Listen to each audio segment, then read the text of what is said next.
Olá pessoal, tudo bem? Então, vamos aos conjuntos.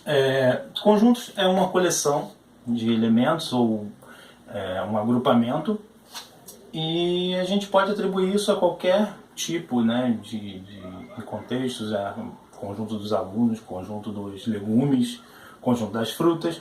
Isso vocês devem ter visto lá no ensino fundamental, lá no jardim, né, onde a professora ficava falando para você organizar as frutas, as cores, enfim, os números, as letras. Aqui eu trouxe dois exemplos iniciais.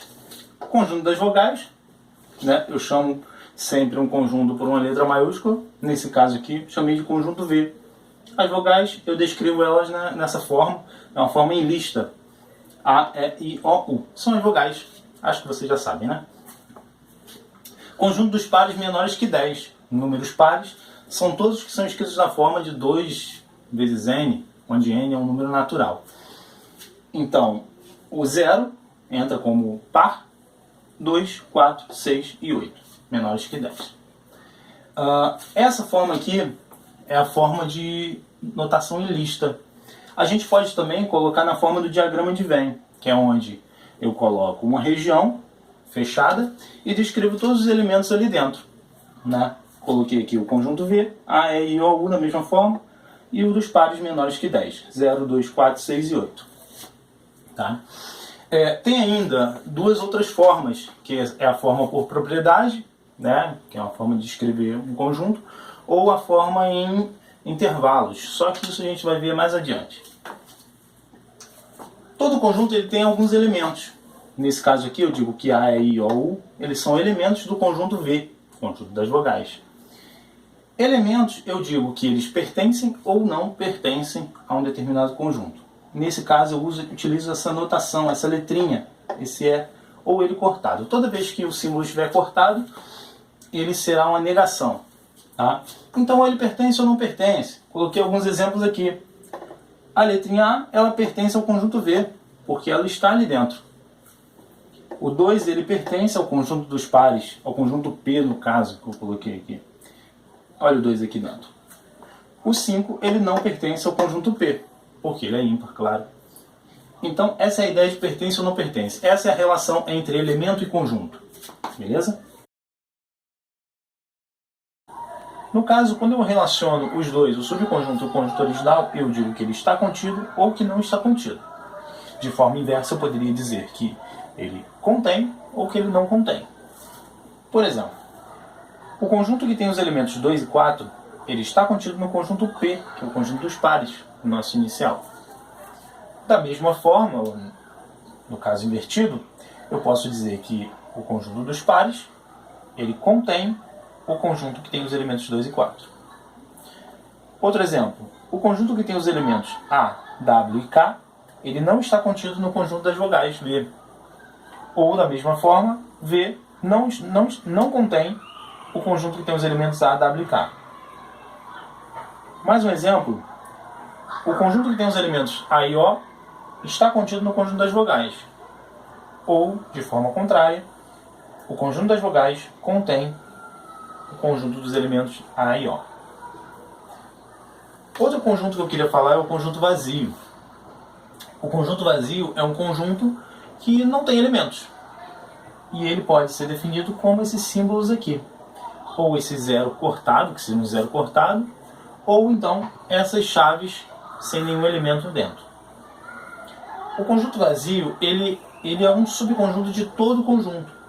É como se você pegasse um conjunto original, retirasse todos os elementos, e aí o que sobraria é o conjunto vazio. Então ele pode ser obtido a partir de qualquer conjunto e, portanto, ele é um subconjunto de todo o conjunto. Bom, vamos falar das operações entre conjuntos. São 3 operações. A primeira é a união. Quando eu quero a união entre dois conjuntos, eu quero a reunião desses elementos. Como se eu pegasse os elementos de um conjunto, de outro, e juntasse. No caso, eu peguei um conjunto Q, um conjunto F, e juntei os elementos. Então eu tenho elementos que pertencem somente a Q, elementos que pertencem somente a F, e elementos que pertencem aos dois. Então, são elementos ali que pertencem a F ou a Q. Ou seja, eles podem pertencer aos dois ao mesmo tempo, no caso. A interseção, baseando-se na união, no mesmo diagrama, a interseção ela é a região exatamente onde o elemento pertence aos dois. Então aqui, esse elemento ele pertence tanto a Q quanto a F. E eu represento com esse símbolo a interseção entre eles. A diferença é eu tomando um conjunto, eu retiro todos os elementos que estão no outro. No caso, eu retiro aqueles que estavam somente em F e aqueles também que estavam nos dois. Tá? Vamos fazer esse problema para ficar mais claro isso. No recesso, esse recesso aí do coronavírus, que vocês estão em casa, uma turma de 50 alunos, 30 estudaram Química e 40 estudaram Física. Eu quero responder quantos estudaram as duas disciplinas. No item B, quantos estudaram apenas Química e no item C, quantos estudaram apenas Física. Como que eu vou fazer? A princípio, esse problema leva muita gente ao erro porque eles imaginam que o total 50 não pode ser 30 mais 40. Então muita gente se confunde na questão da união achando que a união é o mesmo que somar os elementos do conjunto. Não é, e daqui a pouco eu vou mostrar por quê. Aqui a gente pode fazer o seguinte. O que a gente tem aqui? Elementos, tem alguns alunos que estudaram os dois. E por isso que eu estou contando de mais. Por isso que tem a mais em relação à soma de 30 com 40. Como que eu vou fazer para achar os que estudaram as duas? Bom, primeiro, se eu pegar 30 e somar com 40, a gente sabe que vai dar 70. Passou muito de 50. Passou quanto? É isso que eu estou contando de mais. Se eu fizer esse 70 menos os 50, vai dar 20. Esses 20 é o que está sobrando. Quer dizer o quê? Que esse 20 eu contei duas vezes. Eles estudaram tanto Química quanto Física. Então, na relação entre eles, entre os dois conjuntos, Q e F, esse 20 estaria aqui dentro. Bom, logo, se esses 20 estudaram as duas, quem estudou apenas Química? Bom, 30 estudaram Química, ele me fala ali. Mas apenas Química eu tenho que descontar dos que estudaram as duas. No caso eu vou fazer 30, que é o total, menos aquele 20 ali. E a gente vai ter 10 como resposta. Ou seja, 10 estudaram apenas Química. E quantos estudaram apenas Física? Vou fazer o mesmo. Vou pegar os 40 que estudaram Física, vou subtrair do que está excedendo aqui, que são esses 20, e vai me dar 20 como resposta. Então, 20 estudaram Física. Se você perceber, a soma desses três regiões aqui vai dar 20 mais 20, 40, mais 10, 50, que é exatamente o total de alunos. Bom, agora eu vou mostrar uma formulinha que se refere ao número de elementos da união de dois conjuntos. Isso também vai valer para 3, só que a fórmula vai ser bem maior. O que acontece? Se eu quiser saber o número de elementos da união de dois conjuntos A com B, eu vou tomar o número de elementos de A, que seriam todos os elementos desta região, ou seja, todo esse pedaço, incluindo esse aqui.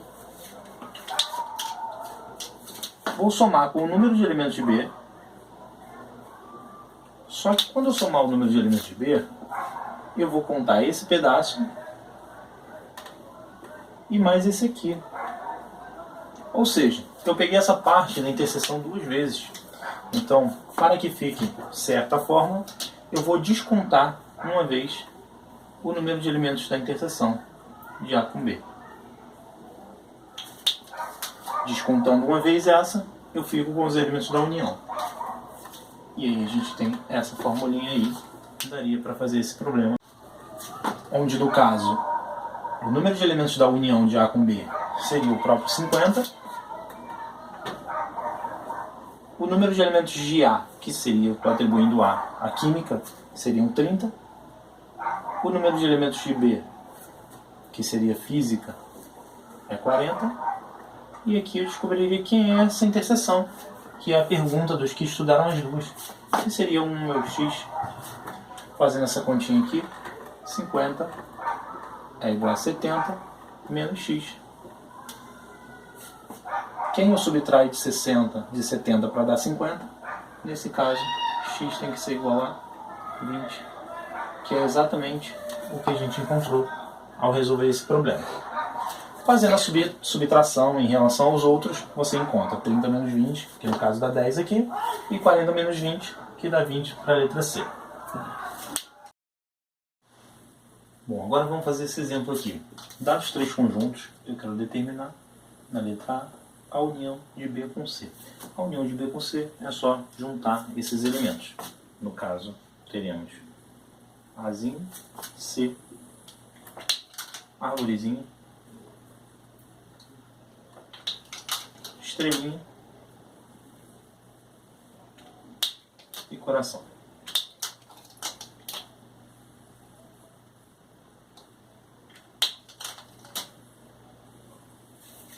No item B, ele pede a interseção entre A e B. No caso, a gente vai pegar os termos que aparecem nos dois, os termos comuns. No caso, só tem um termo. E aí a gente vai ter um conjunto unitário, onde o único elemento é a arvorezinha. A diferença entre B e A. Eu vou tomar os elementos de A, de B. Tomados os elementos de B, eu vou retirar os elementos de A. No caso, quem aparece em A e está em B ao mesmo tempo? O único é a árvore. Então, ele é um termo comum aos dois. Esse termo vai embora. Os únicos que ficam, A e C. No item D, B menos C. Tomando os elementos de B, eu vou retirar os de C. Bom, a gente vê que B e C não tem elementos em comum.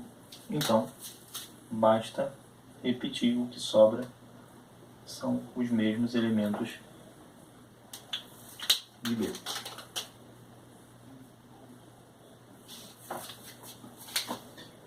No item E, quero determinar C menos A. Tomando os elementos de C, eu vou retirar os de A. No caso, ambos os elementos de C também estão em A, então eles devem sair. E nesse caso, a única coisa que sobra é o conjunto vazio. No item F, eu vou determinar primeiro que é a interseção de A com C e em seguida fazer a diferença com B.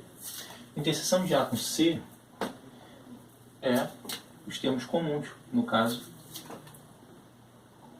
estrela e coração.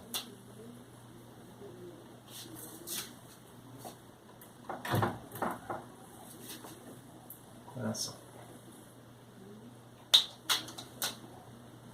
Esse conjunto menos o conjunto B. Bom, se eu quero tirar os elementos de B, o que eu tenho é esse. Bom, eu não tenho elementos em comum, né? Então a única coisa que sobra são os próprios elementos estrelinha e coração. Beleza?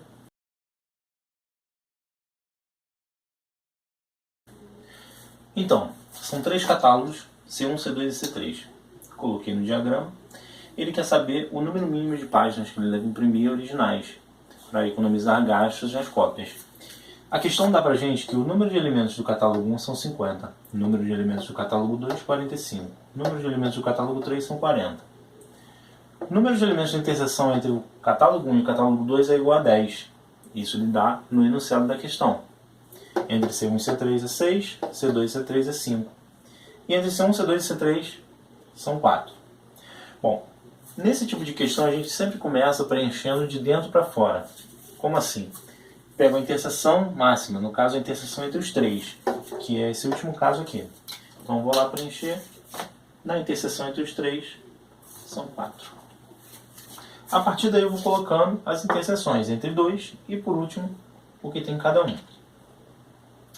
A interseção entre C2 e C3 são 5, então nessa região entre C2 e C3 tem que completar 5. Se já tem 4 ali, eu faço E o total tem que ser 5, falta 1 para cá. Da mesma forma, entre C1 e C3 são 6. Então, nessa região tem que compor 6. Já tenho 4, faltam 2.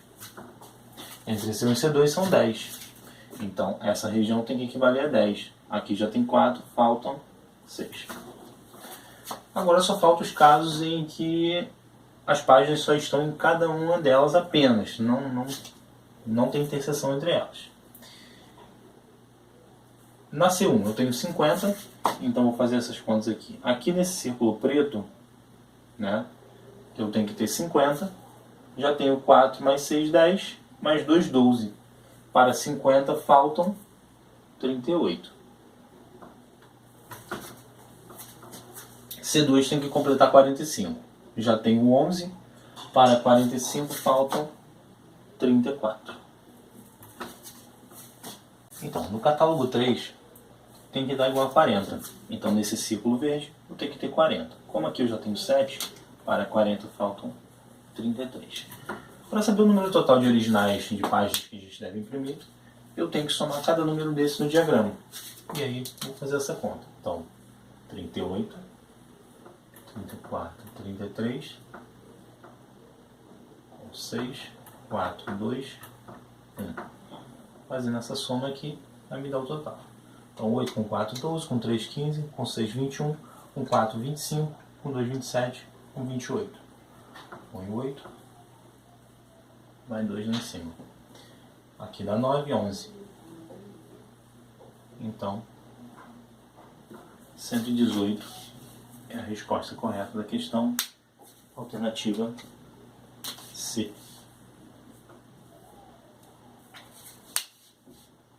Valeu?